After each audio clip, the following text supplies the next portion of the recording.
why the distinction about brown? Doesn't that just sound like identity politics? Yeah, well, it's constantly. Whoa! Well, it's because people on the left. It's because people on the left. I'm just gonna. I called on to talk to Dylan. Then I had this shitload NeoCon. Come on, who can't stop interrupting me? If you would like me to fucking answer the question, Dylan, I'll answer. I would adapt Kevin's. I'll adapt Kevin's position. Wait, stop, Kevin, please stop for a second. I would like to hear. Oh, I'm Kevin! Oh, I'm Kevin! Whoa! Okay, go. Dude, clown alert! Clown! Let's bomb people! Clown alert! Clown!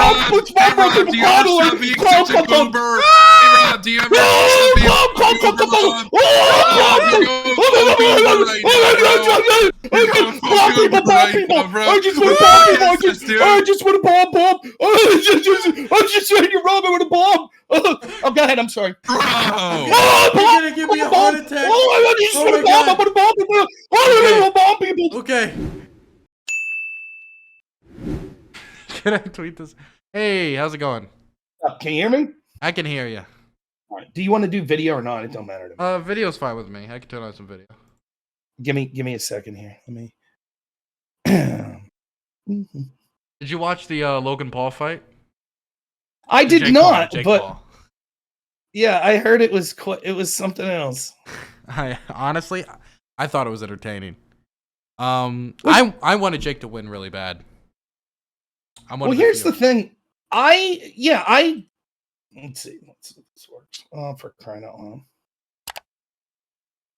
1 second. Yeah, I kind of wanted him to win as well, because the thing is, I think it's an interesting story. Mm-hmm. Like, and now I don't know. I know there's the conspiracy theorists out there that are like, oh, they're intentionally letting him win. They're all coping. They're just coping. That's what I think. Now, I will say Woodley, he's old and he's washed up, but he's a serious fighter. Yep. And I mean, I'm not going to step in with him. I know what would happen to me. And the truth is that, he's a credible fighter at this point, I think. I don't think he stands to be a champion or anything like that, but I think he could be a mid-card fighter to actual boxers. I don't know if he's mid-card at this point. I would say he's basically just a prospect who has a lot to learn. My big thing is that he has yet to fight a boxer. He has fought a YouTuber. He has fought a basketball player. He's fought a wrestler. Now he's fought an actual fighter. And surprise, surprise, this was his toughest fight when he fought an actual fighter. And there was times where he was in a lot of trouble. While he did handily win on the scorecards, in my opinion, in an 8-round fight, he was gassed towards the end. And I think if he was fighting somebody who didn't have an MMA background or just a pure boxing background, he could have really lost that. Like, if it was Tommy Fury that night, because I know they're talking about him fighting Tommy Fury, I think he would have lost. So how old is Paul? Paul is 24. So I mean, I think give him 2 years. I would say give him 2 years. He's gotten 4 years. Give him 2 more. I think throw in maybe like a Nate Diaz. Throw in like maybe another Tyron Woodley fight if he gets a tattoo. Maybe throw him a few like jobbers. Then you can actually start to make him climb the ranks. Unironically, but like right now, he's the next Mike Tyson. We all know it. Well, here's the thing. Like, I was talking to a friend of mine last night. What do you think, fight-wise, was the biggest financial disaster in terms of an up-and-coming star that got put down early? I think, do you remember when, I forget the federation, it was like WEC or something, where they put all their eggs in the Kimbo Slice basket? Oh, then he got put out like in the first round to some, not a nobody, but a mid-card to low-card guy. So they probably want to make sure that they're giving him favorable matchups until they could really cash in, because I'm sure they're making money hand over fist with it. I mean, right now, I would say that, what was a good example of that? I would say Iki Abuchi. Holly Holmes winning. Iki Abuchi was a big disappointment because of the whole background with that. That one Venezuelan boxer who, a lot of these boxers I think of are boxers who were like doing really good and then their own personal vices like undermined them. That one Venezuelan dude who murdered some people. I forget exactly what his case was. The biggest tragedy will always be Tommy Morrison, man. The Tommy Morrison legacy of the drugs and the AIDS and everything. Oh my God. Brutal, yeah. I think the Ronda Rousey losing to Holly Holmes, that had to cost the UFC so much money in the long term. Like her sheen went away real quick after that, and then she was wrestling before you knew it. But there was also, if you want to go old, there was Primo, that one Italian, I forgot his name, the huge dude from like he lost to Max Baer. Primo Car. I know who you're talking about. Primo Piranha, I think's his name. Boxer. Yeah. I gotta remember his name. Yeah, that's it. Primo Carana. Yeah, he was a disappointment. But he was a decent boxer, but he just didn't know how to deal with someone like Max Baer. He didn't know how to do it, and then after that he kind of just fell off. Well, Max Baer, right? He was the bad guy in the movie with what was it called? Cinderella Man? Yeah, Cinderella Man. But he's a sweetheart. Yeah, he was. They made him look like this total a-hole, and he was actually in real life. I read that the guy he killed in the ring, like he supported his family financially the rest of their life, and his son was Jethro on the Beverly Hillbillies. That was Max Baer's son. Really? How about that for some trivia? Yeah, isn't that crazy? Because you would think. Yeah, you would think. You look at Jethro; he doesn't look like. Oh, his dad was probably this like intimidating presence in the ring. Well, he was, kind of an interesting story. Also, Kevin Castley wants to jump in this call in about 10 minutes. What would you think of that? I mean, it's fine, but I'm gonna be it's gonna be like I don't know. It'll be three different points of view. That's for sure. Well, that is true, and I do think it'd be interesting because Kevin Castley usually only talks to people in like a panel format, so it'd be interesting. I'm fine with it. But if you don't want to, I don't mind. I don't mind at all. Don't matter to me. So I remember a while ago we interacted a little bit on this topic, and it was like, Dylan, like, where's all your like tweets criticizing Biden and stuff? And it was like, and you were trying to hold me to that. So I just want to ask you from like an outsider's point of view. I don't know if you saw my YouTube video on Biden's withdrawal about Afghanistan. I don't know if you've seen any of my live streams about it, but have you seen any of my commentary about it? I was watching one of your Twitch videos the other day as it was going live, and I heard you criticize. You were like, I think you were watching Biden's speech, and you were criticizing things that were going on. I was messing with your audience though, because they're still coping.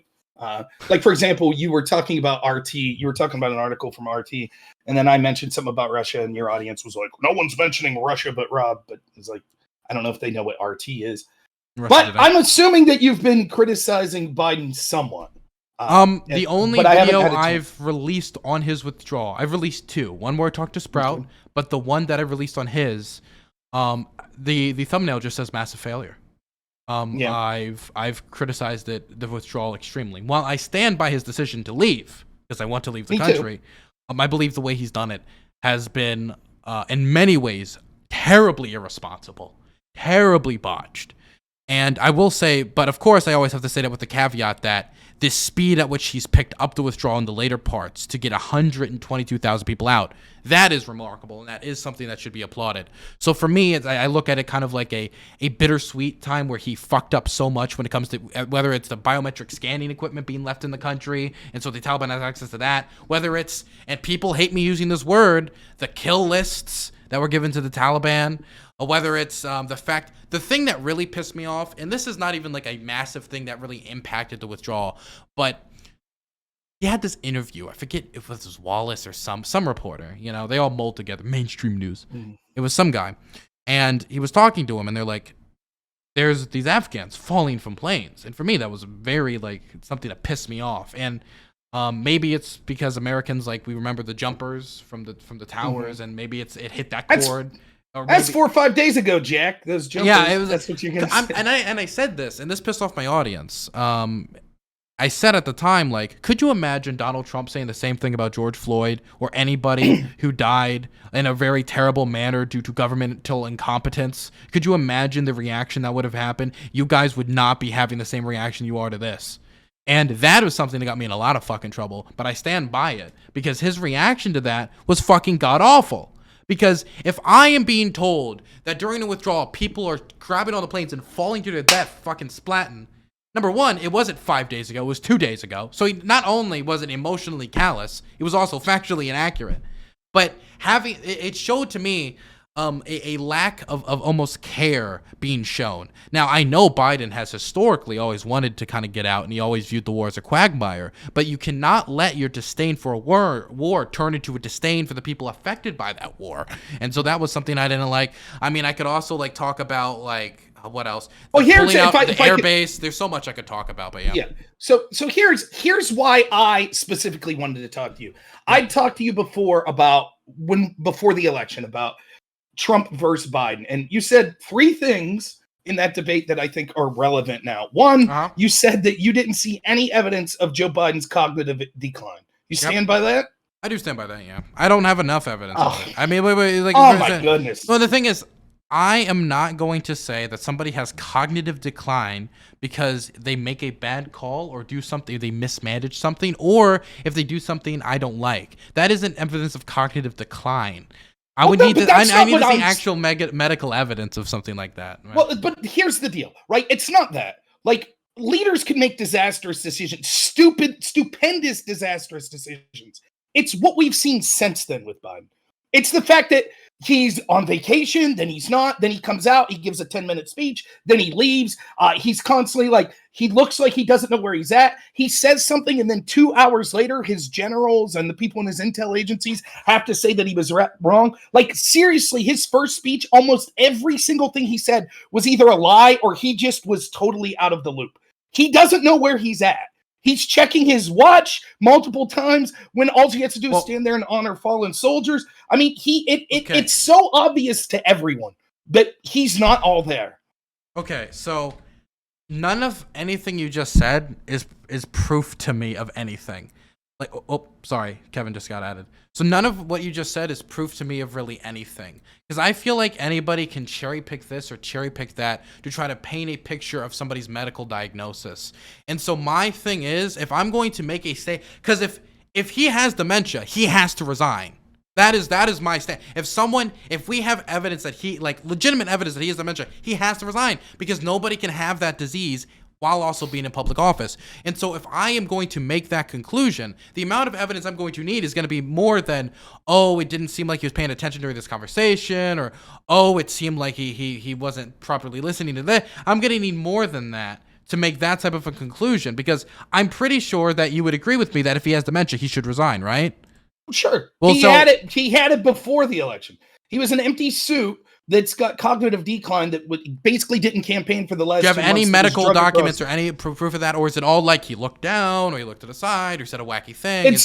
Again, I understand that there's this constant appeal to authority. Remember, the same people that invoked what is it, the 25th Amendment with Trump and demanded that he have physicals and that he take cognitive tests and stuff like that. All of a sudden, when it comes to Biden, to be clear, like, I never requested any of that. So you can talk about them. It doesn't matter. But you're talking with me, and so I have a different positions standard. Of power. Okay. So you talk about when you talk to those people in position of power, you talk about them. Okay. But when you're talking to me, like I'm my own person, and I would like to have a conversation with Robnoerr.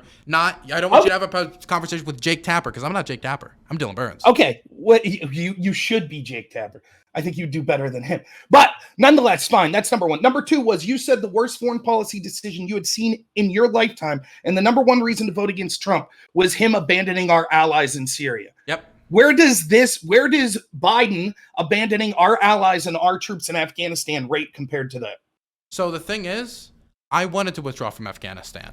And this is something I know Kevin disagrees with me on, right? And I know this is something that Rob agree with me on. So I wanted to stay to support the Kurds because I saw Operation Inherent Resolve to be a massive success from start to finish. I'm reading The Daughters of Kobane right now, and every time I read about American assistance and how effective it was, whether it was airstrikes in Kobane, how we were able to coordinate 150 Peshmerga fighters to get in there, whether it was our dropping of medical supplies, or a lot of people don't know this about the Man Beach offensive. If it wasn't for our assistance, a lot of the heavy equipment that was necessary to have the Man Beach offensive wouldn't have been able to get there. Because there had to be an amphibious landing to cross the river to get into Man Beach, that much of that would not have been possible without American support and advisors being there to help them out. And that coordination with local forces was super important.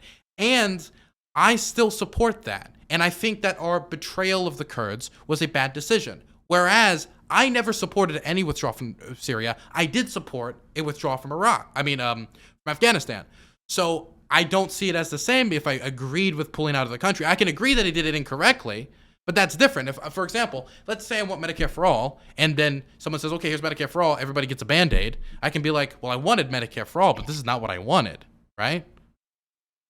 But wait a minute. When I talked to you, yes, you definitely made strategic arguments. You said this is why it's important to stay in Syria. We could get to that in a second, right? You made those arguments. But the reason you said it was so heinous what Trump did was because he callously abandoned our allies. Yes. With any metric, what Joe Biden did in Afghanistan, where I also wanted to pull out, but will say that there was a way that we could have pulled out that would have been less disastrous, not only to our troops and to our allies, but also to actual Afghani people that weren't our allies. How can you now say, but that's different? That's different. Abandoning those allies. Let me be clear. I thought you meant by abandoning allies, you meant leaving the country, period. Do you now? No. Okay, but if you mean specifically in the way he's conducting it, yes, it's been callous in many ways. Is it worse? The interview show. Is it worse? My answer to that, and we can argue the specifics of this. I don't know if we can because I don't know if we both like have the same like ideas of these different offensive and operate. My answer is still going to be I think the Syria withdrawal was worse. That's still going to be my answer. It's because the difference for me is we didn't need to do the Syria withdrawal. In my opinion, we needed to do the Afghanistan withdrawal, and that's the big difference. It's not even comparable. It's not even remotely comparable. For example, even though Kurds would have been harmed by our withdrawal, primarily by our NATO ally Turkey, not just Kurds, about a lot. Kurds, right, Arabs, Yazidis, but nonetheless, Assyrians. that country. Why were we in Syria? Who were we fighting in Syria? ISIS. Okay, was ISIS going to take over that country if we left? No, because Assad, the government, unlike the Afghan army, was actually able to put up a credible fight against ISIS. No, it wasn't. Right? So no, it wasn't. No. We can talk about this. So the main force against ISIS in Syria was the SDF from beginning to end. The FSA. Here's a great example. When the Russians said, "Hey, we're getting involved in Syria," their first justification was, "We're just in here to bomb ISIS," but they didn't bomb ISIS. They bombed FSA strong points. They bombed rebel strong points from start to finish. The concentration of Russian support and the Syrian Arab army has always been to fight the rebels because the rebels have always been the biggest security threat. It was the Syrian Arab army that abandoned the Kurds. It was the Syrian Arab army that abandoned... Wait, let me finish. It abandoned the Assyrians, abandoned the Yazidis. So they did have skirmishes with ISIS, but the vast majority of the fight against ISIS was fought by the SDF, YPG, Manbij Military Council. The Syriacs. Like, I can go on about this. Now, I will... You agree, Kevin? No, 100% what Dylan Burns is saying here is correct. Now, my thing is that I wanted NATO to be the big fighting presence there because I'm against Assad and ISIS. I would bring into question why so many people are against ISIS when they'll make an argument for propping up Assad, when ISIS has killed under 20,000 people and Assad has killed close to 200,000 people. I'm not defending ISIS or anything. I'm just saying it is funny when a force that kills 10 times as many people is seen as, oh, we need to support them because they're against this force that kills 1/10 as many people. It's like, okay, why are you against ISIS if you support Assad? Assad's Bashar the Butcher. Anyway, thanks for having me here, Dylan. I can't stay too long, but I'm definitely down to have a longer debate about all this if you're interested. I also want to shout out to Subson for gifting me a sub to Dylan's channel. That's awesome. Thanks for that. And I got a debate in like 42 minutes, so I can't stay here too long. I'm debating Afghanistan, China, and debt later on. But it's good to be here. Let's get into the conversation because we've got really the trio of different views on this. Where my positions don't leave until the job's done. I believe, Dylan, your position is leave, but make sure that you do it in a way where you're not leaving people that aided the war effort behind and you're taking in as many refugees as you can in that time period. But Robnoerr, what's your position? Because you were criticizing, I was hearing you criticizing Dylan Burns on this earlier, talking about how Biden left the allies and everything behind. That I would agree with that assessment, but I guess my question is, if I recall correctly, aren't you like a Trump supporter or something? Wouldn't you have also supported pulling out, except on a sooner time window by May? So I'll get to that in 1 second. I just want to say I could prove that you're both wrong because we saw what happened. We saw this. We saw the Syria withdrawal. You remember when ISIS then rampaged through and took over airports and took over the whole country like the Taliban? No, it was nothing like that. It was not. It wasn't even close to what. It was not even close. Listen. I know what you're going to say. How many people? Okay, sure. And the ISIS activity increased. It is not even. Listen. It's not even close. Anyone that is reasonably objective can see the situation in Afghanistan and the country falling in 11 days to Islamic extremists that then promptly let ISIS people out of prison, that are going door to door and executing people. That even though there were people that died when we withdrew from Syria, it was nowhere even on the same scale, not even close. And so all of the arguments that you two just made, made about, but if the U.S. is present in Syria, if we would have left, the country would have been overran even worse than is occurring in Afghanistan. Well, we did withdraw, which you people said would lead to this horrible thing, and it led to some bad stuff, but nowhere near the disaster in Syria that we see in Afghanistan right now. I've just got an observation on this. It seems interesting to me to say, well, what's happened in Afghanistan is worse than what happened in northeastern Syria. On a human numbers level, yeah, it's 40 million people in Afghanistan versus far fewer in northern Syria, but to the Kurds, Turkey being able to go in and butcher everybody was like the end of the world to them, the same way that if you're somebody in Kabul right now, it's the end of the world to you. So they're both horrible situations. Both of them are the result of anti-interventionist memes and everything, anti-war dogma, pull out because it's been too long, whatever memes, X years and Taliban tears. My thing is, for me, I'm looking at this, I'm like, I'm consistent. I want a presence in northeastern Syria. I want a presence in Afghanistan. So NeoCons, I don't see why we're like, oh, this one's worse than that one. When my understanding, Rob, is that you want to pull out of both. So so I'll give you my stance real quick. There are two things to criticize with what happened in Afghanistan. There is the first, which is Joe Biden, right? And the way that the withdrawal occurred. Joe Biden was right in his first speech, though, that he gave, that if we were there for 20 years and it was this much of a disaster, staying 21 years wouldn't have happened. He's absolutely right about that. The withdrawal should have occurred. The problem is the way it occurred. You don't shut down your only Air Force base. You don't start to bring troops back and leave weapons there before you get all of the innocent people and the allies out that you want to get out, before you get the people in the prisons out. You don't do that.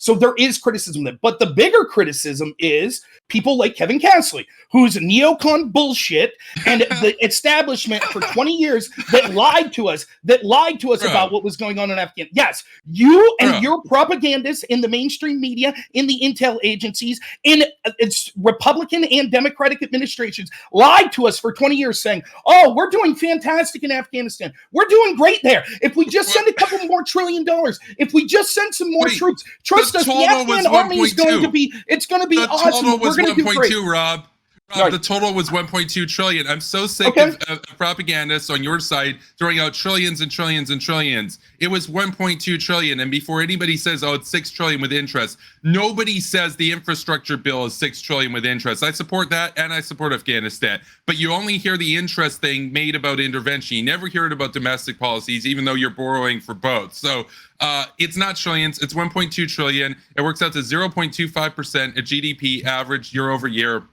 I know most of that was spent in the first few years and during the surge. In recent years, it was $14 billion, at 2% of defense spending, which is itself 3.5% of GDP. Barely anything for anti-terror insurance, bro. Anti-terrorism insurance, bro. So no, you're wrong. You're wrong.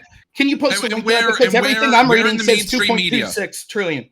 Yeah, where in the mainstream media? Where in the mainstream media are all these war hawks? I don't see them except for on the odd occasion they bring in John Bolton to talk or something. To me, it seems like Joe Biden went to Congress, went to the joint session and said, "My forever wars," and the whole establishment clapped, besides Liz Cheney and Dan Crenshaw and a few others. It seems to me that the American establishment is consistently bungling this, and that they agree with you, and they want to pull out everywhere, and they want to go isolationist 1930s style and just pretend that the world doesn't exist. So true. No, we can see, for example, when Trump tried to pull out, and the intel people that you cheer for spread a bullshit story about how Putin was putting bounties on American soldiers. True, though. Prove it.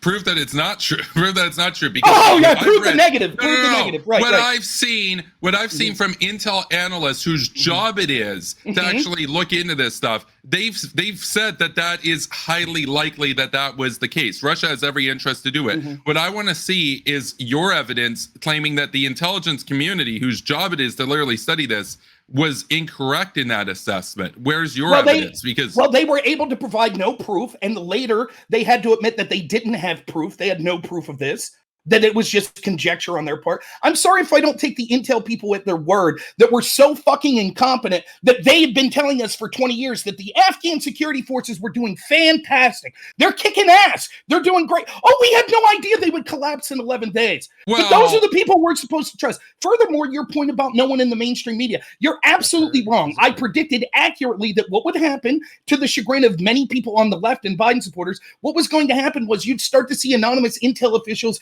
start throwing Biden under the bus because they didn't want Biden to leave in the first place. So they were going to say, of course it was a disaster. We see the Washington Post. We see the Bill Kristol class that are out there. You agree it was a disaster. You agree the pullout was a disaster, right? The way it happened with Bill Kristol, yeah. The way it happened. You agree with Bill Kristol. Yeah, I mean, it's so funny dealing with this from the neocon right and the shitlib left, right? The warmongers. It's so funny to watch you finally together. Finally together. Which one am I, dude? Finally together. Which one am I? You're a neocon. Well, no, I'm a liberal hawk. I'm a radical social liberal interventionist. So you think I'm a shit lib, but I get called both. I get called both. So like, which one am I? That's why I asked. I think it's funny. If the shoe fits, Kevin. So anyways, it's funny to see. So for example, we could see the only time that we saw the liberal media praise Trump was when he was bombing Syria, going with your foreign policy. That's the only time that he got praised. You can watch Rachel Maddow and Jake Tapper say, very good, very good. Finally, Trump's being presidential. Rob, do you think that the chemical weapons attacks were staged or false flags or whatever the fuck Aaron Monte's latest point is? Right. I know that you would like to change the subject to that. It's irrelevant. No, you brought up Syria. It's irrelevant. You brought up Syria, bro. I was talking to Dylan about Syria, right? I was talking to Dylan about Syria. You bring up now this point about the chemical weapons attacks that has nothing to do. Which happened in Syria. Right, but it has nothing to do with the media, but finally praised Trump. Okay. What do you think the bombing is retaliation for? Slow it down for a second. Okay, I can't hear anything that's going on. I hear something about chemical weapons. Go into my moderator role. Kevin, could you repeat whatever you're asking, then Rob can respond. I'm sorry, I'm not gonna moderate. I can't hear anything. Okay. You're fine. Yeah, I think so. So basically, my point is just that Rob brought up, the liberal media supported, the only thing they supported Trump on was bombing Syria. And the thing about that is, I asked then, well, do you think that the pretext for that, which was to retaliate against the Duma attacks and other chemical weapons attacks by the Syrian Arab Army, do you think that those attacks were fake news? Or Aaron Monte's claimed on 2 occasions, one that it was fake and a false flag, but he's also claimed earlier that it was real. It was just the rebels gassing themselves to try to make Assad look bad. My question is, which one do you subscribe to? Or do you think that Assad actually did gas them and then the US retaliated for it? In which case, why would you be against it? My point is, shit libs like you that always want to have every excuse whatsoever to bomb brown people, that you'll find anything that you can in order to justify and distract from the fact that how your position has been wrong on places like Afghanistan for 20 years. To the specific deflecting question that you're asking that has nothing to do with whether or not a gas attack happened, which is the precursor for why Trump bombed, it has nothing to do with my point that the only time that the mainstream media was pro-Trump on the left side of the ledger was when he was bombing people, to discredit your claim that it seems like the media is all anti-interventionism, which anyone with 2 eyes could see is absolute bullshit. But to answer your specific case, we bombed, how many days after the chemical attack in Duma did we bomb them? How many days was that? It was a few though. It was 2 or 3. They bombed the Shayrat Air Base where Can the you tell me, emanated. Right, was there a UN inspection that had occurred at that point that said that Assad was responsible for that chemical attack? The UN has North Korea and Venezuela on the Human Rights Council. I don't trust them. I'm a unilateral. Was there a US inspection that occurred? Were there US inspectors on the ground that concurred that that was a chemical weapon attack?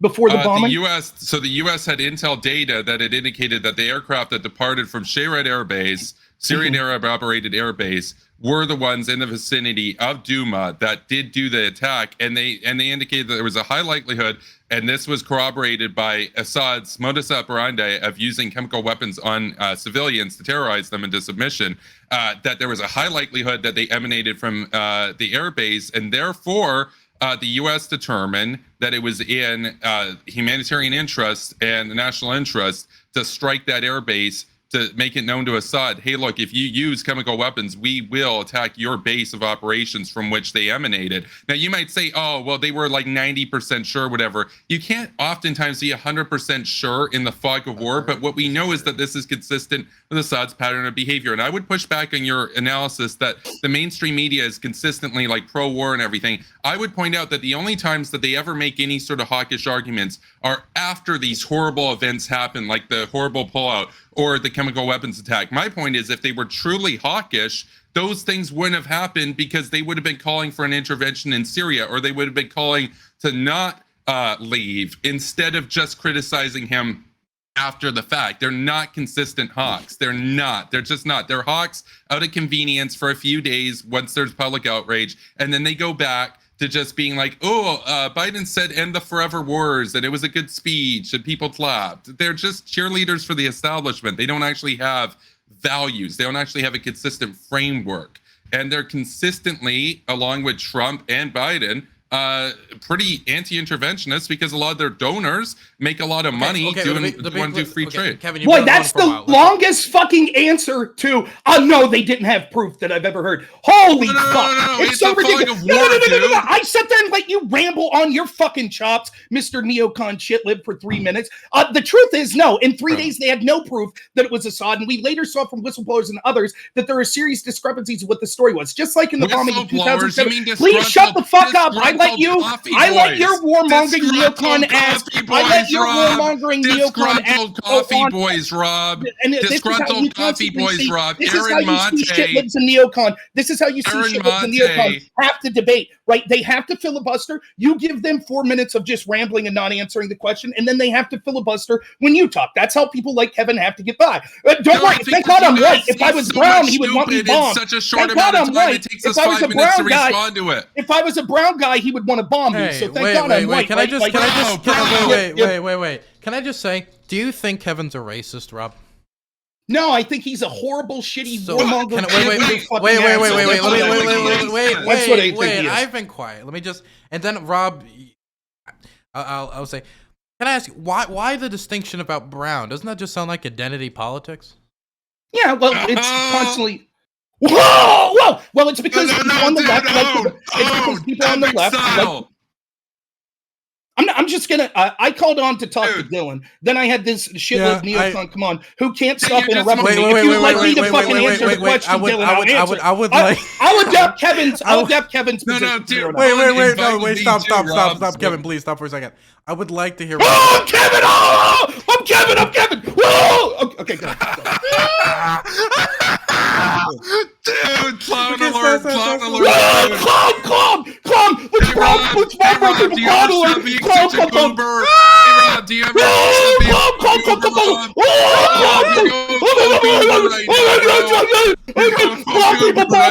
I just want to bomb.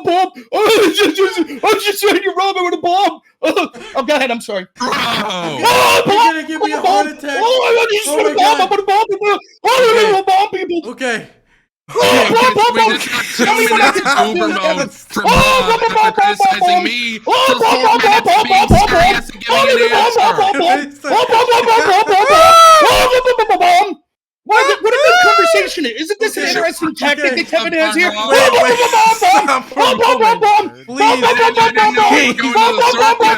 didn't know we were going to the circus. Can we stop? Kevin's tactics wonderful? Wait, give me a moment, Rob. I want to hear. Wait, please stop, everybody, stop. Now, Kevin, can you shut the fuck up when other people are talking? No, you dude. Please, you just went goober for 2 minutes, can we dude. Please stop for a moment? I just want to hear the response to my question.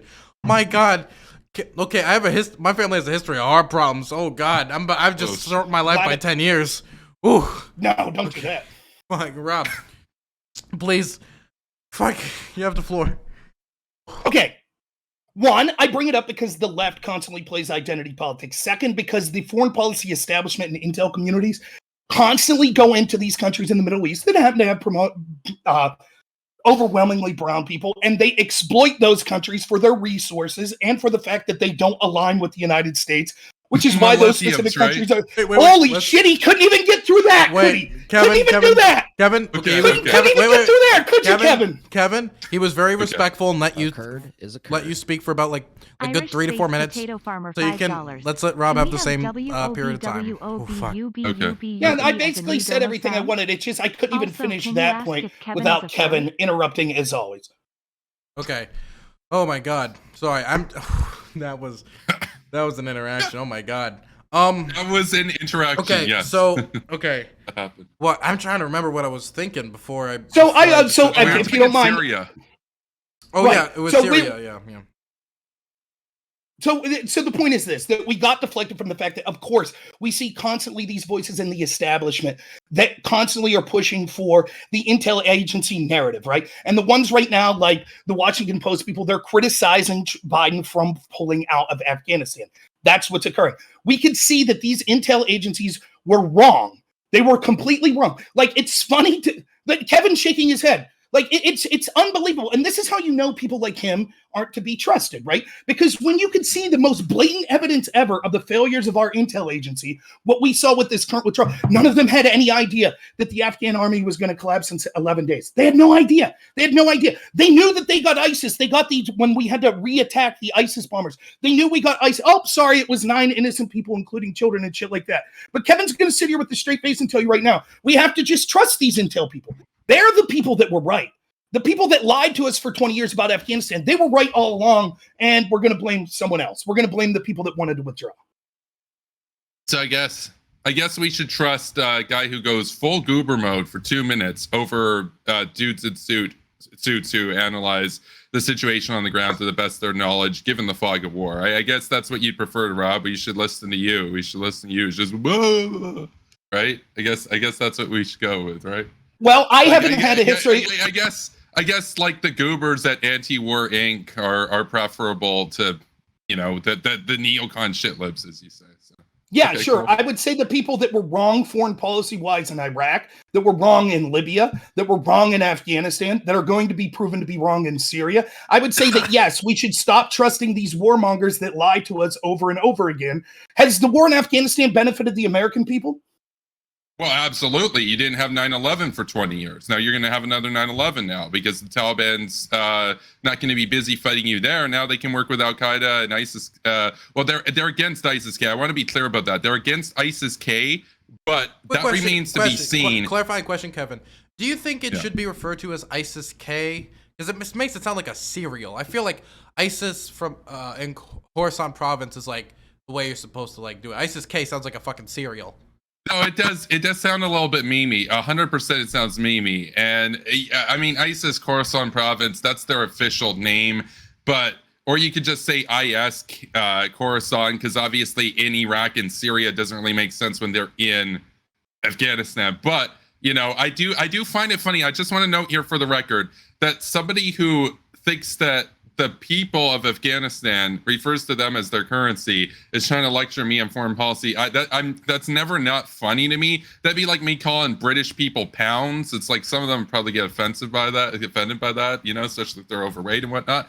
But here we got Robnoerr talking about Afghanis and, did you do anything to help the Afghanis and stuff? It's like, well, how much money are we talking about, right? Because I know there's about $80 billion now GDP that just got converted over to Taliban authority. So, but that's such a big win for the U.S. So Robnoerr talked about, the intel agency, they lie. One, I want to note here for the record, even if the intel agencies got the facts wrong, that doesn't necessarily mean that they lied, right? You have known knowns and you have known unknowns and so on and so forth. But second to that, Second to that, a lot of what Rob has tried to tell us they lied about or got wrong weren't even wrong in the first place. So you said, oh, they lied about Iraq or whatever. I know we don't really have too much time to go into this because I got to get going, but pretty soon. But I'm down to have a longer form discussion like this at any point down the road. Where in Iraq were they wrong? Kevin, I thought you were against terrorism, and you want to have this, but like in a longer form? What the fuck? Oh, no. Mass terrorism, right? Like 4 hours of this, bro. 4 hours. Okay. Let's go. Okay. So you can see the credentials that Kevin brings in. He talks about how he trusts people in suits. That he trusts the people in suits. And Rob referred to, here he goes interrupting again. Can't help himself. Just like any good warmonger has to control the narrative because he knows that the facts are on his side. He talks about how I can't be trusted because I called the Afghani people Afghani, which is the name of their currency. You see flippant bullshit memes like this that take the place of the fact that his foreign policy agenda is what has directly led to the disaster we see in Afghanistan right now. Yes, they lied to us for 20 years. They constantly told us that the war was a success, that we were doing great work over there, that the Afghan security forces were becoming very prepared, and that we were eventually going to be able to leave, and that they were going to be a sound force that would be able to fight off against terrorism and things like that. Now, I know that to people that listen to me talk a lot, they say I talk a lot and say a lot of things in succession. That's fine. That's what Kevin's doing. So I'll take the time to answer the other bullshit that he's saying. He's saying that it's proof that the war in Afghanistan was successful because we didn't have another 9/11. This is something that warmongers often do. It's the same thing that was used for the Patriot Act. You could do this for anything. You could say, there is a threat out there, therefore we have to take your rights, or therefore we have to go to war. And if we go to that war, even if we leave and it's an unmitigated disaster for the American people and for the people of the country we invaded, we'll say, but it could have been worse. Even if we would have had 3 9/11 style attacks, Kevin would be sitting here saying we would have had 4 or 5 if we didn't invade Afghanistan. Therefore, Afghanistan, the war was an unmitigated success.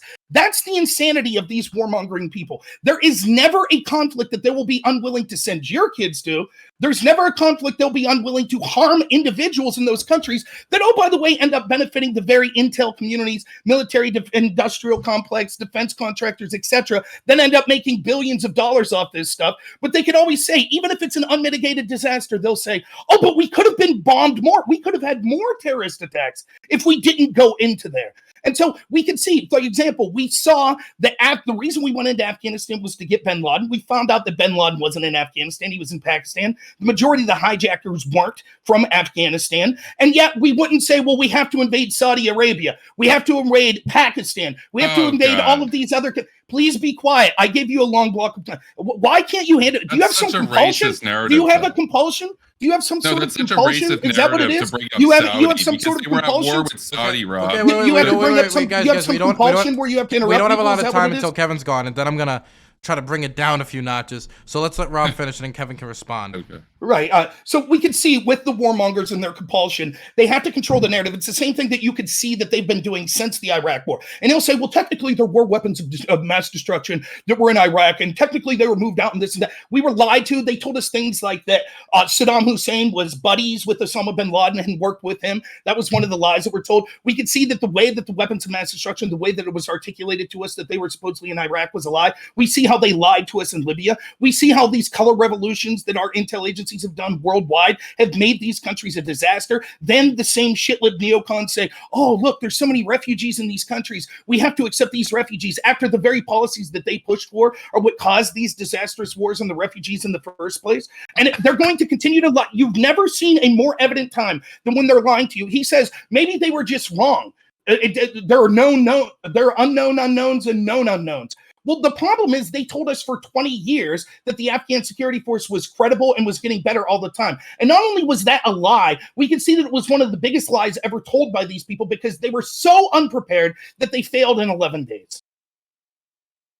Okay, Kevin? There's a lot there.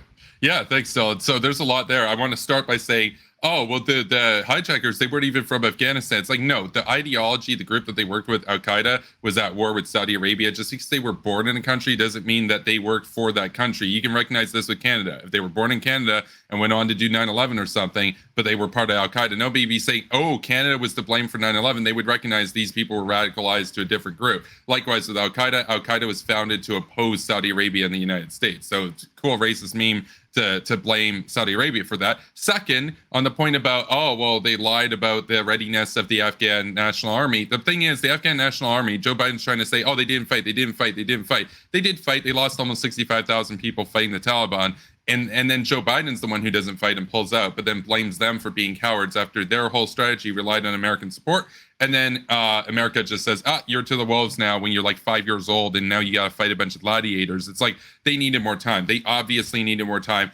Joe Biden, they didn't know that it was going to be 11 days, but Joe Biden even admitted, his people even said that they thought that the Afghan government could last another 6 months. Joe Biden said it wasn't inevitable that they would fall within 6 months, but he basically implied it was almost guaranteed. He left knowing that they were going to fall. So I would say whether it took 11 days or it took 6 months, he left knowing the job wasn't done. That's pathetic. That's disgraceful. As far as the refugee crisis goes, just as in the case in Syria, just as in the case of Afghanistan, you wouldn't have to take in these refugees if you made their country livable and took out the despots over there so that they don't have to flee over here. It's not like the refugees are excited to come to America or to come to Europe. They have to risk their lives to do that. Why can't people have self-determination in their own lands? And why can't we help them get that? Because they got to deal with Pakistani imperialism in the case of the Taliban, lording over Afghanistan now. A final point, though, about Libya. Where was the lie in Libya? Gaddafi was an absolute brutal tyrant. My main criticism with Obama and Libya is it's like, oh, we go in and then we go out. Boom. No will to stay the course. Pathetic,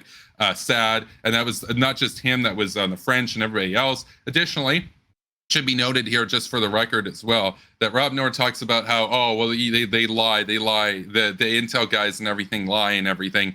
That's simply not true. That's a slander against the intelligence community. The intelligence community acts based on the best of their knowledge to provide prescriptions to policymakers and the commander-in-chief.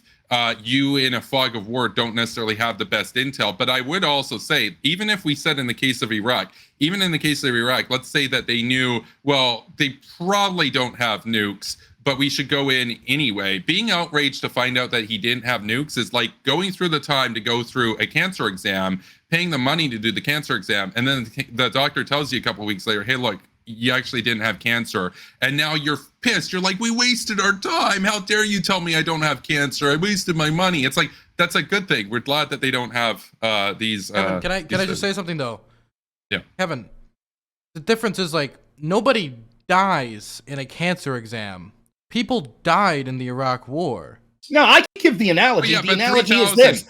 Every time you have a bump on your arm, a doctor says, oh, that's probably cancer. Let me amputate it. And then once you amputate it and find out that it was benign, you go, well, what were you going to do? It could have been cancer. Oh, look, there's another bump on your leg. Better take that off, too. That's what Kevin wants. So now allow me to retort from your argument there. First off, who was the largest, according to the 9/11 Commission, what country financed Al-Qaeda more than any other country? You're talking about radicals within Saudi Arabia that oppose the Saudi No. That doesn't seem to be an answer. What country was it? What country did the majority of the financing for Al-Qaeda come from? Yeah. So you don't get to blame the country for something that a few radical people that are traitors to that country do, right? So okay. You're going to say, oh, it was Saudi Arabia. Right, it was Wahhabist radicals that want to overthrow Mohammed bin Salman. They wanted to overthrow the king back then. So in other words, people that were against Saudi Arabia. People that were against Saudi Arabia. So what we see, it was actually Saudi Arabia. It was people from Saudi Arabia that actually did that. Here's Compulsive Kevin again. Compulsive Kevin. Can't wait to interrupt. Can't wait, even when people were polite and leave him speak the whole time. So it was actually people in Saudi Arabia. Now, he before said it was racist to even bring up Saudi Arabia. However, we can see that's where the bulk of the funding from Al-Qaeda came from. And we never did, even if he's right that it was people outside the Saudi government that did this, the same could be said of Afghanistan. The same could be said of Syria and other places. For example, we're attacking Syria under the auspices of dealing with ISIS, Al-Nusra, Al-Qaeda, and other Islamic groups like that. But then coincidentally, we're also going against the interests of Assad and attacking Assad at the same time. But why would we blame Assad for the abuses of Syria, or for the abuses of ISIS in Syria? We wouldn't, but he's all for bombing Syria under the auspices of a few radicals that are against the leader in Syria. But it's different in Saudi Arabia. We couldn't even go after any of the people in Saudi Arabia, even if they were anti-government extremists that actually did the financing of the group that did 9/11. We couldn't go after them. So that's point one. So Kevin was bullshitting and lying to you, but who would think someone sticking up for the intel agencies would be spreading those sorts of lies and trying to get out of that debate here? Secondly, we could see that we were lied to blatantly in Afghanistan, something that Kevin's not going to admit here. But we could see, he just says, well, we left too early. I'd like to ask Kevin this, if he could answer without a 4-minute obfuscation as he's known to do here. How many years did we need to stay in Afghanistan before their security forces would have been ready? Sure. So it's a function, the amount of time you got to stay is a function of the troop commitment that you have there. So because you're doing two things, you're nation building, you're building up the readiness of the Afghan government, and you're also degrading the Taliban and reducing their numbers. Question, Kevin? Yeah. So a big criticism I have of Bush is the first 6 to 7 years, it felt like he kind of just left rebuilding efforts to like, the UN will do it, and most of that funds ended up going to elections. Wouldn't that be a criticism that you would also similarly throw at the Bush administration, that like they basically purely focused on anti-terrorism efforts? Absolutely. This is a huge criticism that neocons and nation builders always had to Bush, was like, hey, look, you need to have a bit more troops here, but you also substantially need to recognize there's got to be a nation building effort there. You know who did that the best was actually Obama. I've given Obama a lot of grief. Obama handled Afghanistan the best. He handled it better than Bush. And I like Bush more than Obama, but on Afghanistan, Obama knew to do the surge. The only problem is he didn't keep it up long enough to be effective, and he didn't have a consistent policy long enough. But Obama had a better idea about Afghanistan. You saw that it was effective. You saw that we went from 0 girls going to school in 2001 to 3 million by the time that the U.S. left. That's going to go down to 0 again. I just wanted to quickly go back to the point that Dylan brought up, though, about Iraq, about how, well, people died in Iraq as opposed to a cancer analogy. The difference here, though, is that Saddam was killing about 3,000 people on average every month of his tenure as the leader of Iraq. It was a brutal dictatorship. Under the Hitchens Doctrine, you got 4 conditions under which you forfeit your sovereignty. 1, wars of aggression against neighbors. He did 2. He was probably going to do another eventually, in which case you got to go to war with him again, just like Kuwait. 2, weapons of mass destruction. He did that. 3, genocide. He did that. And the 4th one, playing host to terrorists, he did that as well. So all 4 of the criteria, he forfeited his sovereignty. That war was inevitable, whether he was going to invade Kuwait again or he was going to do something against Israel. There was going to be a war. That was an inevitable conflict. So it's better to do it sooner than, instead of having the 4th largest army, maybe he has the 2nd largest army. Okay, I have 3 clarifying questions. Number 1, and this is not even a thing I post, but it's posed to me all the time. How many people did the sanctions kill? 2, how many people did the instability kill because of the amount of anti-American rebels that were in that territory? Definitely after all the Ba'ath Party was purged, and then many of those Ba'ath Party members were like, fuck this shit, and grabbed AKs. Yeah. And 3, could that instability that was caused in the country, that then when ISIS rolled in and we had the ghost soldier problem and people broke out from prison, do you think Saddam would have handled that differently and been able to put up a fight, and you wouldn't have seen major places and major cities fall and them get close to capturing the capital of the country? Yeah, so it's a good question. On the point about the sanctions, you see different figures thrown out there around there. I'm with my friend Reese Spooky Nookies on this, which is that every victim of those sanctions was a victim of the regime, because if you didn't have that regime in place, they wouldn't have been sanctions. You wouldn't have to do the sanctions. I'm not a supporter of sanctions. I think that sanctions give lawmakers and legislators, they give them a false sense of accomplishment, like leveling up big time in a video game, even if it's not your job. It's like, okay, you didn't actually do anything. Likewise, sanctions make you feel you're solving the problem when you're not. You're just delaying the war. 2, on the point about the instability when ISIS rolled in, Obama, by leaving Iraq prematurely, did create a power vacuum, and ISIS filled that power vacuum.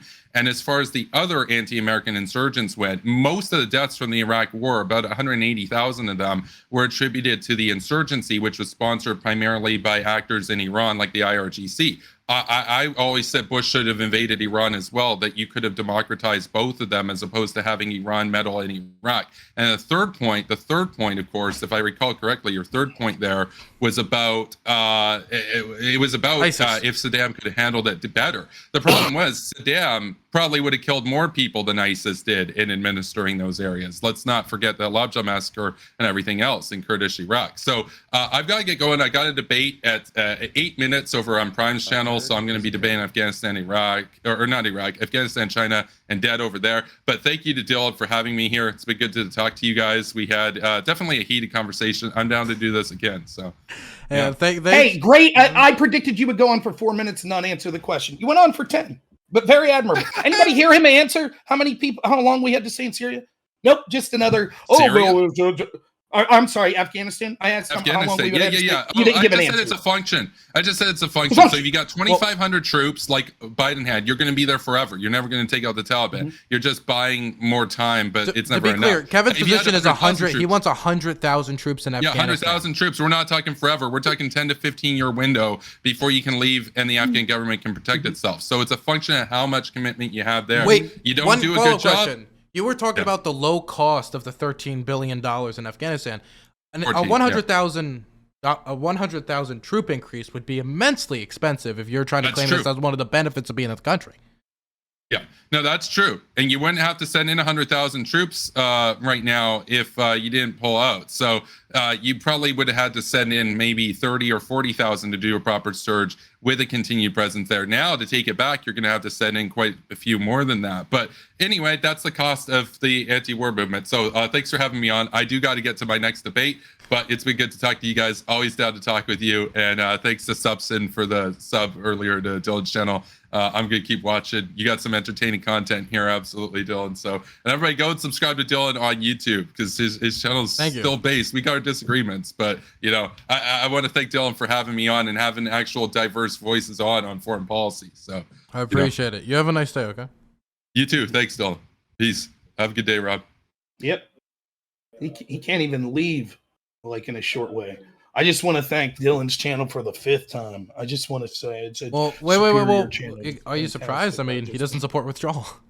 Yeah, that's funny. That's actually really good.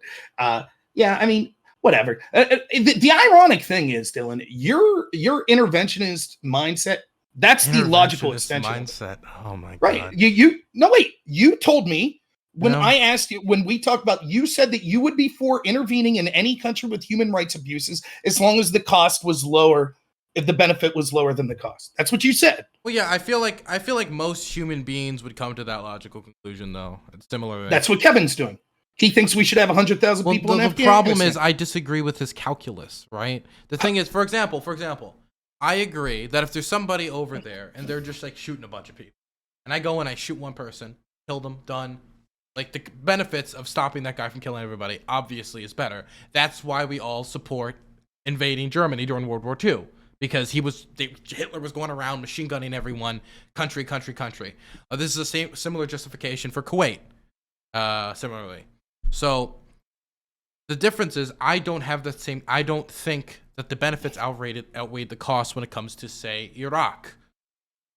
So that's why we don't have the same outcomes. But Kevin. The problem Kevin also takes a totally different worldview a lot of times when it comes to foreign policy than me. For me, you can call me I guess if you wanted to put a label on me, even though I hate foreign policy labels, a liberal internationalist is maybe the closest you can get to pegging me down, and I don't even agree with that. He is a hardcore, by-the-book, realist liberal hawk. Liberal, I would disagree with him on the term liberal, though, because we very disagree on certain things. Like NeoCon. Well, the thing is, he doesn't like Black Lives Matter. He's not a big fan of that. I mean, neoconservatism is like a hard thing to peg down, because if you're being textbook neoconservative, it's kind of hard to like put the label on a few people if you're being in an academic sense. But it's kind of transformed as a word to just something like people just throw at anybody who like is in favor of a war, which I don't know if I appreciate as somebody who's actually studying international relations, but that's just how the dialogue is transformed.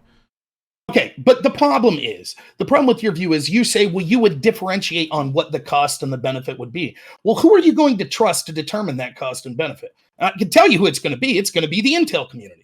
The intel community is always going to say, look, any country we want to invade, it's not going to cost that much. We won't be there that long.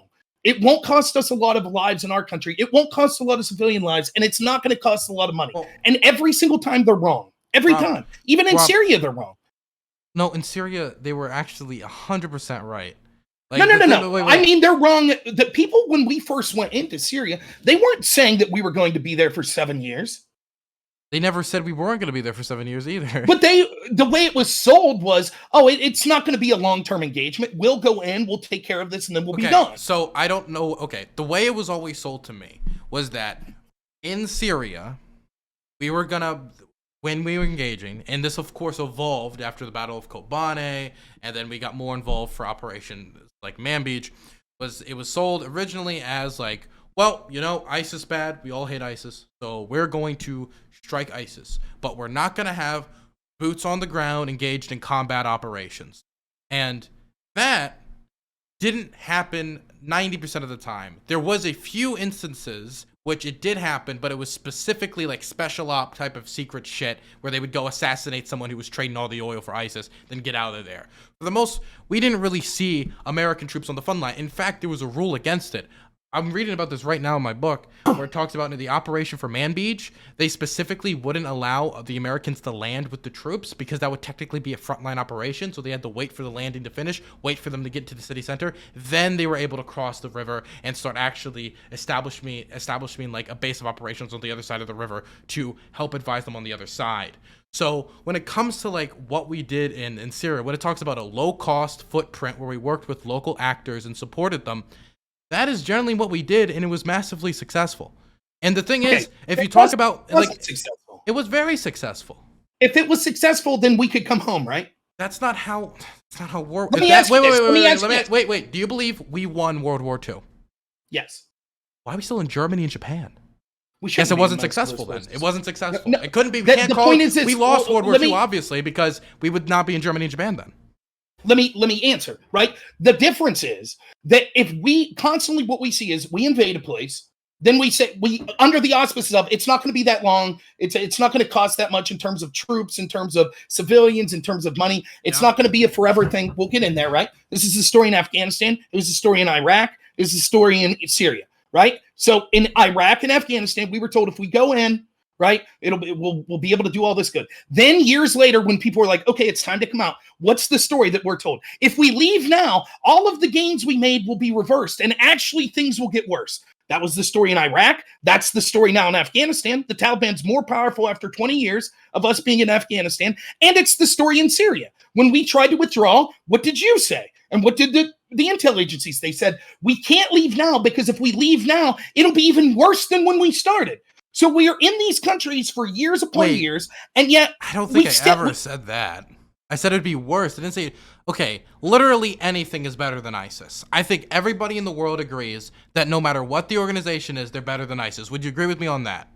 Yes, but ISIS would resurge if we pulled out. And they did resurge. They increased operations, but that wasn't the only reason ISIS, if I supported a staying. And let's be honest about what staying in there meant. It didn't mean American troops are at risk. They're getting sniped from treetops. They're all dying. That's not what it meant. Our troops were extremely low risk in that country. And it was supported by the organizations that pushed back ISIS. So the local organization supported us there. Our troops were low risk. It was low cost. And it was massively successful in combating the terrorist organization, which wanted to kill Americans and destabilize the region. And the biggest threat to us was a NATO ally, which by treaty can't even shoot us. By treaty. And the only reason they did go into the country was because we pulled from the border after telling the SDF to disarm. Okay, now do Afghanistan. Same exact scenario. It's not the same exact scenario. Let me finish, right? Let me finish, right? We were there. We stopped ISIS in Afghanistan. We had jailed ISIS. There weren't a lot of troops being killed in Afghanistan.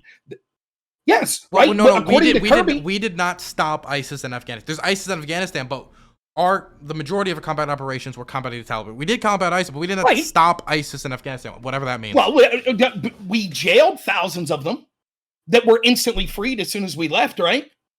Okay, they were freed. And that's what the Biden administration's saying right now, right? But we had let's go through the criteria. Were American troops being killed in Afghanistan? Yes. Not really. Not for over a year. Not recently. No, not really. Right. So okay. So but at a higher rate than Syria, most certainly. Okay, but not in the past year. There wasn't really much danger to most of our troops there. Secondly, did the anti-Islamic terrorist forces that were there want the United States to be there? Yes, just like in Syria. Yes, of course they did. So there wasn't a lot of loss of U.S. life. The people in the country that were against Islamic terrorism wanted us. Sure. We didn't go into Afghanistan to fight ISIS. We went into Afghanistan to fight the Taliban and destroy Al-Qaeda's base of operation. That was the original reason I think every American can agree upon. Then you get to the question of nation building. Now, some people in the Bush administration, early as 2001, 2002, were saying that nation building was necessary to stop the longer threat. We went into Syria to combat ISIS. We did not go into Afghanistan to combat ISIS. So using ISIS as a justification to stay in the country when that was not a reason we went in can be silly. There can be other reasons you want to stay in the country. Obviously, there's a lot of people who use feminism as a reason to want to stay in Afghanistan, but that was never my justification for involvement in Afghanistan or involvement in Syria or any of that. Now, when it comes to the second thing, the big difference would be the SDF knows how to fucking fight and stay stable, and it's not nearly as corrupt as the ANA. For a great example, one of the largest militaries in the world clamped down on this army that basically mostly has AK-47 grenades. They do have heavier equipment now, but at Kobane, when they were fighting one of the most highly trained veterinary terrorist organizations in the world that had people from Chechnya, Afghanistan, all around the world, they stopped them at Kobane, they pushed them back, and then they had one of the NATO's strongest military member states invade them, and they're still standing. They've taken a beating, but they're still standing. You could not say the same for the ANA. If anything, the fact that the SDF is still standing as a military force right now is proof of the success of Operation Inherent Resolve and the failure of our operation in Afghanistan. Okay, so several things to say about this. One, right, that would seem to be a reason why we'd be more likely to leave Syria before we would leave Afghanistan. Because if the argument is, well, the people we are allied with in Syria are competent and they could actually beat back terrorists, that would seem to mean that we need less of a presence there and can pull out sooner than in Afghanistan, where you're saying the people are so incompetent, yet you were for the withdrawal. Wait, secondly, terrorists, not one of the largest military forces on the planet. No matter how, for example, I think the Luxembourg military and the Dutch military are probably competent, but if the Chinese military started landing ships off the Dutch coast, I don't think there's much they could do if they didn't have NATO membership. So even if I think the SDF is competent, they're able to keep stability, and they've achieved everything we've asked of them, literally everything we've asked of them, that doesn't mean they can hold back Turkey. Okay, well, it's a completely different scenario, right? With that, because there are ways that we could pull out, again, pulling out of Afghanistan, which I'm in favor of, by the way, I just don't like the way it was done. That's against an unreasonable force that diplomacy won't solve much for. Islamic terrorists, the Taliban, ISIS, etc., that's now running rampant in Afghanistan. Turkey is our NATO ally that we could use diplomacy to actually put pressure on to stop our NATO ally from committing genocide against our Kurdish. Yes, I would like to do that. So okay, we're in agreement on that, right? So that would seem to be more of a case for why a pullout of Syria would be more justified than a pullout of Afghanistan. Then we can find common ground here. We can find common ground. Right. I'd agree with you if you can show me a way that we could pull out right now and we could keep that region stable. I'd agree with you 100%. I don't want to be in military deployments of any sort that are completely unnecessary. My reason for wanting to stay there is because I think that's what's going to keep the most people alive, going to keep the region the most stable, and is going to continue to achieve what was the whole reason we got involved in Operation Inherent Resolve in the first place. The problem is, when Trump withdrew, he didn't have that done. He did it because the Turks wanted him to. Okay, so this is where we get to the meat and potatoes of this, right? Which is where, I feel, you might not realize it, but I feel as how you have a complete double standard and are being hypocritical on your approach to this, and I'll explain why. It seems that the two reasons you're saying that we shouldn't have pulled out of Syria are, one, the initial mission that we had in going in would have been a disaster because we went in to stop ISIS and ISIS would make gains if we pull out. And second, because we would be abandoning our allies that were great noble people and be abandoning them to death. How is that not the same situation except 10 times worse in Afghanistan? Where one, withdrawing would lead to our initial mission of the Taliban not only resurging, but resurging stronger than they were previously. And second, our allies in a more significant way. Even American civilians are now at risk of being killed because of that pullout. Okay. Number one, because I believe that the SDF has a plan towards success and is succeeding. And I think even if you find the most Assad defender type person, right? You can get anyone, your partisan girl, anybody out there. None of them can say that ISIS is about to overthrow the SDF. they will pretend that the SDF didn't really fight ISIS all that much. They fought ISIS, and they fought ISIS hard. They lost thousands of people doing it because they had a real reason to fight ISIS. I mean, it's not hard for ISIS to make enemies with the way they conducted themselves at Sinjar, with the enslavement of Yazidi girls and such. They have succeeded in that. The ANA has not succeeded at defeating the Taliban. They've not succeeded at putting the Taliban down. They've not succeeded in not being corrupt motherfuckers. They've not succeeded in basically anything. Except, probably, and these are my biggest compliments I can give them, is that women's rights has advanced in the country, and they're not as bad as the Taliban. Those are the two biggest compliments I can give the ANA, but they haven't succeeded in any of the goals we've given them. The SDF, when we helped them at Kobane, they succeeded at defending it and pushing back ISIS. They then succeeded during the Manbij offensive. They succeeded in capturing Raqqa. They succeeded in basically every operation we gave them.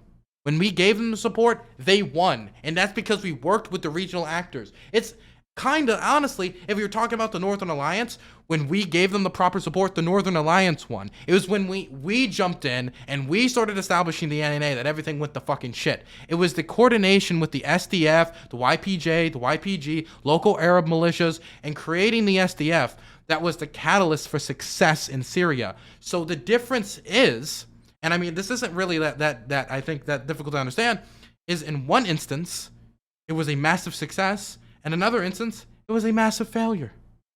But the problem is, right, that success and failure is determined by, does our presence there need to continue? So, for example, why is that your determinant of success? I want to know that. Because, okay, give me a couple minutes to explain. You're saying in Afghanistan we sort of withdrew, but I'm assuming because you are saying how pitiful the Afghan security forces were, that you knew eventually, I would assume you felt like I did. Eventually the Taliban would win. I didn't think it would be 11 days. If you would have put a gun to my head and asked me, I'd say most likely, yes. I didn't think it was inevitable, but I thought it was most likely.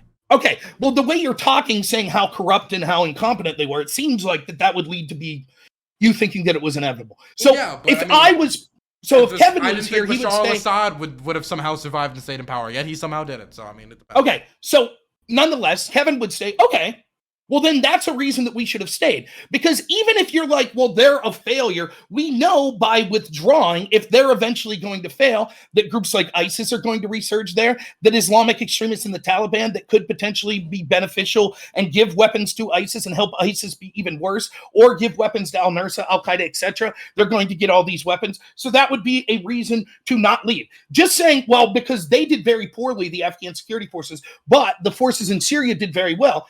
So that's why it would seem to be that would be a reason that we would have stayed in Afghanistan longer than Syria, given your criteria.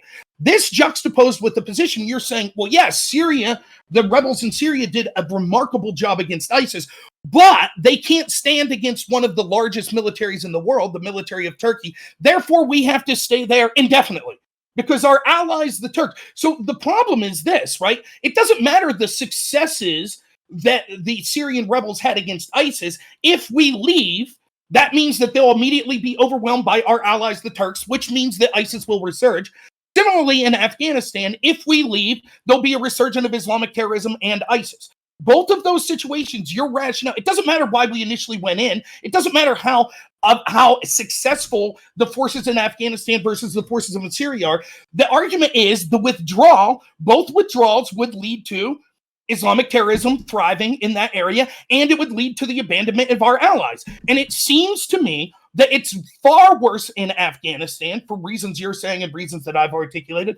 And I can't help but think that if this was Donald Trump that had withdrawn from Afghanistan in this way, that had led to this sort of thing, Trump, who you said the worst foreign policy decision you ever saw was abandoning our allies in Syria, I think that you would be far more critical. What you're doing here, I think, is you're excluding a lot of tangential information that I usually include as to why I think that was his worst foreign policy decision.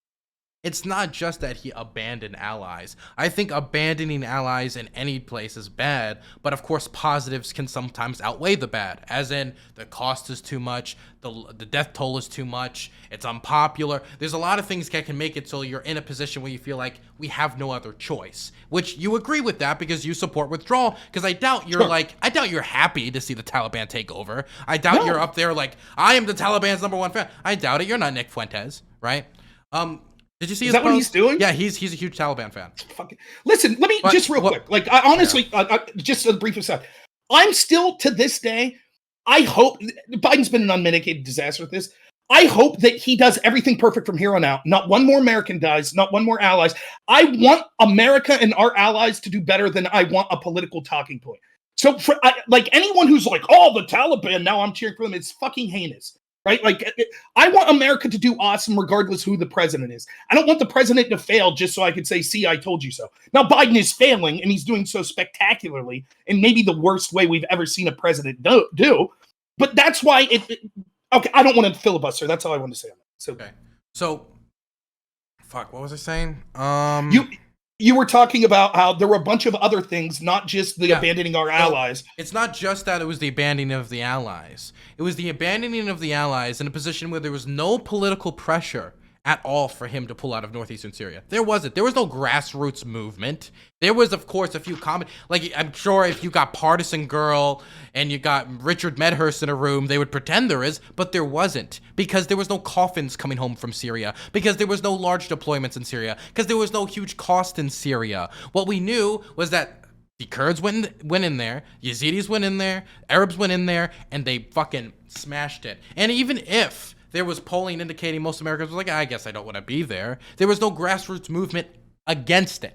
There wasn't. There was no massive protests. You could find a few people online, a few organizing. There was nothing to the scale of the Afghan war. The polling on the Afghan war is much more distinct than polling on our involvement in Syria.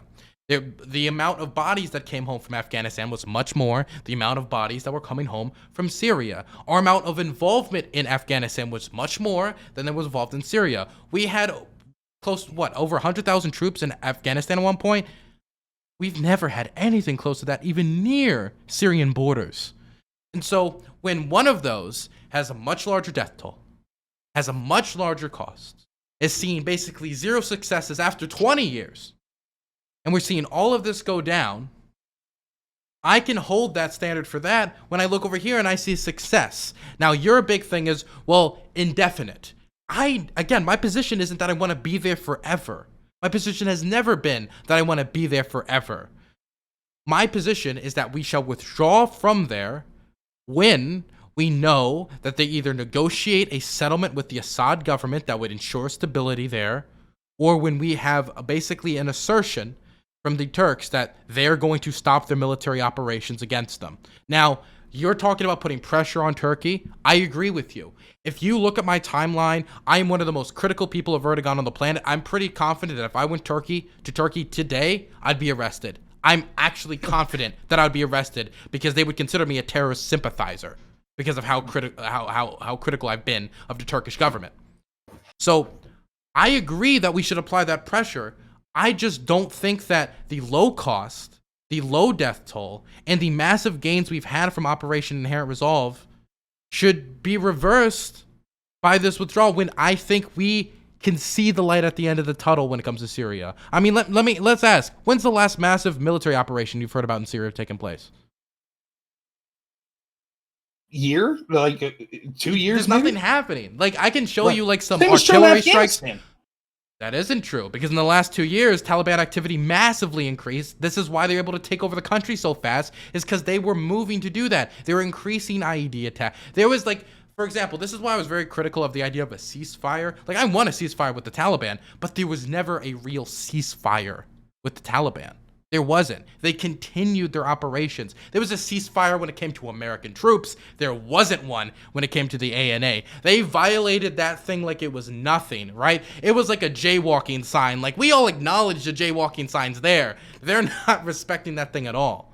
And so my basic, like, I don't want to stay there forever in Syria. What I'm saying is, if this is successful, and us by keeping 50 to 150 troops on the border and continuing our support, can keep that region stable from ISIS after they can basically filled every single one of our demands for how they should conduct themselves in Syria, I am willing to stay with them until necessary, until we negotiate that deal with Turkey, which I do want to put pressure on. I agree with you on that. That's what I think Biden should do right now. That's the biggest thing he could do to support them. And they negotiate a settlement with Assad's government, because a lot of people think they're secessionist. They're not. They probably want something similar to the KRG in Iraq. Okay. First off, like, I'm not going to claim to be a foreign policy expert on Afghanistan, Syria, or anywhere else. Oftentimes, you don't hear what's going on in these countries or other countries in the Middle East and other countries that have conflict. I don't know that means that it's not occurring. So just searching, I can see that every month there seems to be attacks where people are dying in Syria. I would assume the same would have been true in Afghanistan. Yes. So, I mean, I don't think that it's like totally peaceful or anything. The scale of those attacks and the frequency of those attacks are much different. Okay, so I'll take your word for that. I don't know that that's true, but I'll take your word that in Afghanistan, we saw in the past 2 years increasing attacks from the Taliban. We know they weren't harming the United States soldiers, because I don't think any U.S. soldiers died for a year in Afghanistan. The same, I believe, is true in Syria. I don't think that we've had any recent U.S. casualties in Syria. Nonetheless, the point I'm trying to make is this, right? You could make arguments as to why you thought it was unstrategic to pull out, but I will have to go back and watch the video of when me and you had this conversation. It seemed to me that the crux of your position was the abandonment of the allies and sort of the it wasn't just that Trump withdrew, it was the ham-fisted way in which he withdrew. You talked about the fact that he didn't even know the names. But to be clear, and you have to be honest about this, I've been very critical of Biden's withdrawal. Like, I started this whole thing off by just shooting off criticisms of Biden. The only video I have about Biden's withdrawal on my channel right now is criticizing his withdrawal. That's it. The other one's a discussion about aircraft Spark, not with aircraft, but the Sprout, on whether he should resign about the matter. And then I say, no, I think that's going too far. I didn't ask for Trump to resign over the Kurds, but I wouldn't ask the same thing of Biden. I think that would be double standard. That's the only two videos that exist on my channel on this specific issue. So I've been very critical, just like I was critical of Trump for the Kurds withdrawal. Okay, but here's the point. What the thing, you could be critical of the withdrawal from Syria. I think that we should withdraw from Syria. I think that, as I admitted to you, oftentimes I thought Trump had the right spirit of things, but then didn't accomplish them. He was ham-fisted in the way he did it. I think Syria would be one of those cases, right? Like, there's a way to withdraw while ensuring that our Kurdish allies either would have options to come back to the United States, which is something that I would have supported, or to make sure that our allies, the Turks, weren't going to immediately right? Like, we shouldn't withdraw until those assurances are given to the best of our ability. So that is, but the thing that was different is you said, and this is what was shocking to me, that was the worst foreign policy thing you have ever seen. And that was the reason to disqualify Trump as president. That'd be the biggest reason to vote against him. That was my biggest reason, and I can go into detail again. But it's also because I have immense emotional tie to that issue, and the reason why is that's the issue that got me interested in foreign policy. It was that. It was learning those things. So that's why I wanted to talk to you, because given that, and it's clear that, like, from listening to you talk with me and watching you on other videos, that you have an immense respect for our allies in Syria, particularly the Kurds. That's true, correct? Yes, the Syrian Democratic Forces generally, but yes, if you want, the Kurds. So that's why, given that this is a magnitude far greater to our allies, including American citizens and other allies in Afghanistan, it's not just that you said this is one of the things that Trump did that I thought was bad. You said this was the worst foreign policy decision you had ever seen. And when so during my lifetime, I'd ever seen during my involvement in foreign policy, yes, I would say that. Right. So given that, and I said, you think it's even worse than immorally bombing countries? Bringing troops back is even worse than bombing countries immorally? You said yes. You're very clear on it. It depends on what bombing you meant, but probably whatever. Like Iraq. Iraq. Like one single bombing, or that withdrawal? Invasion, right. Whoa, wait, let me be clear. The invasion of Iraq was worse. When I said, during what I saw, I meant like when I've got involved in politics. During the invasion of Iraq, I was 3, so I can't really, I wasn't on the sidelines let me dictate, I'm with Mike Gravel, I couldn't have, Right. So that's why I wanted your take on this, because when it comes to that human cost of our allies, which you were clearly very concerned about in Syria, this seems to of a magnitude both in the visceral and the optic nature of what we're seeing now compared to what we saw in Syria, and the amount of people and the amount of our allies that are in danger, and the fact that it's not just our allies, but it's actually American citizens that are still stuck in Syria. Are you as outraged by this as you were over the Syria thing, given that human cost? I'm pretty outraged about this. The difference in my outrage is because I think there was a good reason behind withdrawal in Afghanistan, and I don't think there was a good reason behind withdrawal of northeastern Syria. That's my biggest difference. For example, like you say that you have criticisms of Trump being hand-fisted. He just doesn't go around them doing it in the right ways, right? That's how I guess from my side, how I view the Afghanistan, where I think it wasn't done perfectly, but it still took immense courage because you saw how people were treating Joe Biden, a lot of them. This dude is backstabbing all of them. They're doing this. He's doing that. He's terrible. They need to bomb. I saw Tom Cotton and Mitch McConnell get up. We need to bomb. We need to get in there and get bomb.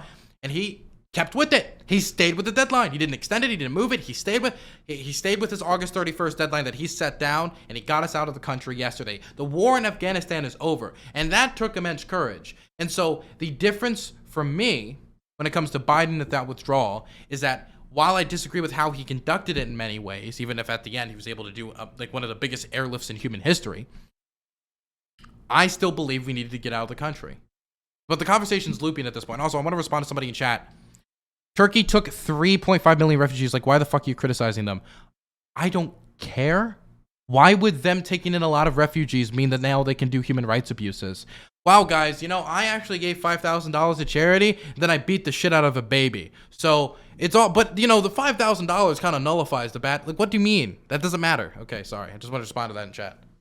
Okay, so to take the conversation somewhere differently, I'll just say, I'm not going to harp on you too much on this. I think that had this been Trump, you would have seen a massive, more negative reaction from a lot of people that are making excuses for Biden. I commend you for calling out how bad it is the way that Biden did this withdrawal. And I just want to be clear to everyone, I too supported the withdrawal. I actually thought Biden's first speech he gave, I was fucking waiting for a COVID test when Biden gave this speech, right? Which I was negative, thank God. But I was isolated, quarantined for 16 days because I do home health care. I was in an 8x8 room with someone with COVID. So I'm waiting for a negative COVID test to go home, and I'm listening to Biden's speech. That first speech he gave was a good speech 3 months ago, where he was like, I'm not going to let this disaster to the next president. That's commendable. And I told you before, if Biden actually pulled out of Afghanistan, that's one of the things I would have applauded him. The way in which the withdrawal happened was a disaster. But let me ask you this. One of the things I'm trying to do to give an olive branch to people on the left, I'm trying to explain that although there's a lot of room of criticizing how this withdrawal happened, there certainly is, and that falls on Biden and the people in his team. I see what's going to happen is you're going to see a resurgence of people like Kevin and people in the intel community that are going to say, see, this is why we need to stay in these places. We shouldn't have withdrawn. You're going to see the Tom Cottons. You're going to see the Mitch McConnells. And I think that we have to be vigilant in saying, no, this doesn't mean the withdrawal wasn't the right thing to do. It means that there were significant blunders in the way the withdrawal happened, but we shouldn't go back to trusting these people that were wrong for 20 years in Afghanistan when they now say, oh, we need to put troops back on the ground, or we need to do this, or we need to do that. Well, I mean, Joe Biden actually said something about this specifically in 2009 to Barack Obama, as I said earlier, where Barack Obama was having a meeting with generals. And they were basically saying, hey, dude, we just need 30,000 more. We got this shit, right? And he was like, hey, well, these guys seem like experts. Then Joe Biden grabs his arm and he says, they're fucking boxing you in, Barack. Don't let them jerk you around. This is one of the things that I think if people paid attention to, and I did talk about this a little bit, not enough though. Joe Biden consistently, from anybody who was staffing, if they were to bring up women's rights in Afghanistan, he'd be like, literally don't care, we didn't invade for that reason. Literally don't care, it's a quagmire, we need to get out. He was like that from beginning to end on basically during the entirety of the presidency. Now publicly, he's the vice president. He had to do whatever, Barack Obama told him to. But every private account was him consistently wanting to be against that. Same thing about Libya, for example. He was against our intervention in Libya. Publicly, he had to say one thing, but private accounts show, and how he's talked to, I think, the Center for Foreign Affairs afterwards. I forget the exact name of the organization. He said, he was against that intervention. And I would say that probably, if there was any two presidents, from the Democratic ticket that I actually trusted to get us out of Afghanistan and actually carry it out, was Bernie Sanders and Joe Biden. I don't think I would have trusted anybody else on that ticket to actually go through with it. Pete Buttigieg, no. Elizabeth Warren, maybe on a good day. Like, most of them I probably wouldn't have. And there's a lot of reasons I'm critical of Joe Biden. Voting for the Iraq War, stuff like that. But Afghanistan, he's been pretty consistent on that, at least privately. Council of Foreign Relations, that's where he gave the speech. Watch it on. So, yeah, and so, again, Biden turned out to be the wrong guy in the sense that it was a disaster. The trust him to actually do it. Because the thing is, to get out, right. So the thing is, what he did mess up many parts of this withdrawal. But the fact that he didn't reverse course needs to be commended. Because there was a million people screaming. No, Lloyd Austin told him to reverse course. Everyone told him. The media, everyone was screaming at him. Reverse course, reverse course, reverse course. Not only that, but when everything collapsed, there was a lot of things they mismanaged. But he also managed one of the largest human airlifts in history. And that also needs to be commended. And so and you shake your head, but do you not think 130,000 people at the speed at which they did it? Like, you can say he dropped the ball, but he fucking picked it up. Oh, I mean, it's like if your local township doesn't fix the roads and bridges collapse, but they have the best, rescuing of tow trucks of cars that fell off the side of the road because they're crumbling. I don't think that's something commendable. Like, they kind of, I would hesitate to say that president's adaptability is, I think, something to be commended. Definitely. His adaptability? Yes. He's hiding out at his place. 130,000. I don't think anybody else, not even Bernie, could have been able to actually manage that withdrawal in the way he did later stages. No way. It's so bad. It's so bad that we have private citizens actually going over to Afghanistan trying to withdraw people. Only 5% of the people that made it back were actually American citizens. The majority of the people that are coming back are unvetted. They literally just landed helicopters. Was like, all aboard. Hey, that's what they did. They relied on the Taliban to secure the airport. They gave a list of... I agree with maybe half of those. Now, we've been going for about an hour and a half now. That's fine. I got segments I gotta still do. You got other shit. I got other segments I gotta do. I also gotta piss really bad because I just drank this. Well, good. Then I'll say goodbye to you, but I just want to say this to your audience, to a left-wing audience. I just want to say this. Don't buy these just because the intelligence agencies were against Trump for 4 years, and y'all were all in on them. Oh, they're great. When they were spreading bullshit about Afghan bounty stories, when they were doing everything they could to keep Trump from withdrawing. Remember, when Chuck Schumer said they'll find 6 ways from Sunday at getting back at him, what was that about? It was about Trump criticizing the intel agency's Middle East policies. That's what it was about. So please reconsider, just because they were against the Orange Man, that these were people that you should follow. And next time, when it's Ron DeSantis or there's some other conservative, and the intel agencies and the FBI and the CIA are leaking information and are saying a bunch of bullshit about them, maybe you should take that with a grain of salt. Because these lying warmongers lied to you for 20 years in Afghanistan. And as soon as Joe Biden became a thorn in their side, because I agree with Dylan, they were telling him not to withdraw, they threw him under the bus too. That's what they'll do. They are not pro-left-wing. They are not pro-Democrat. They are pro-establishment. They just use the voice of the left right now to obtain power. And as soon as you become a thorn in their side, they'll come after you or the people you support as well. That's all I have. Okay, Rob, you have a good day, okay? Yep. Thanks for talking. We'll see you. See you later.